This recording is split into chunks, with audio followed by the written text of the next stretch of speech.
बीरबांडा बजल सोरेना कथा उयर कथे पे महारना मेला को सावड़ा लेदा और ओना मेला रे सोरेना नागाम रिया कथा को साब रकाब लेदा मेला को सावड़ा लेदा दिसोम आदिवासी गावता पाटा खन बीरभूम सिवड़ी रिया आदमपुर फुटबॉल टाही रे बीरबांडा बजल सोरेना तिरियो राहते चेल लेकारे इंग्रेज साहेब रेन कुड़िया मन मोहनी लेना आ चिकते फांसी ठा खन जीवी बांचाव लेन ताया स्थानम तुथी ओना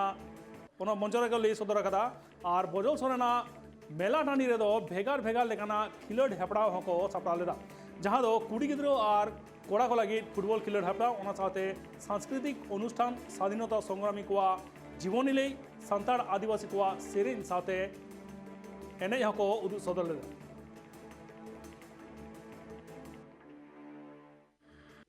फाइनल करा तेहिन दो 23 तारीख 23 जनवरी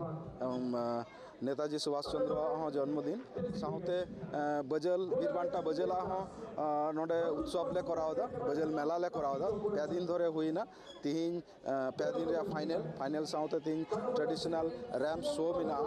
ट्रेडिशनल फैशन शो साउते कविता आबृत्ति साउते फुटबॉल एने कुड़ी गिद्रा को कोड़ा गिद्रा को प्रचुर हड़ को जरवाव कना तिहिन पे नेल जामा प्रचुर सारा बीरबांटा बजल दो हुई कना सिवड़ी सेंट्रल जेल रे नोडे को आगु ले दिया गोड्डा खन को आगु कते नोडे को इंग्रेज उन जुका फत को आगु कते को दह ले दिया और तरिय औरंग ते जहां जेला रे थे कना जेला रे कुड़ी बुलाव ले दिया नोंकाना इतिहास उनिया मेनाते प्रचुर इतिहास मेनाता खातिर तिगे ते बजल जाते आरो प्रतिष्ठित बा स्टैब्लिश्ड कराव लगे कि नोआ को मेला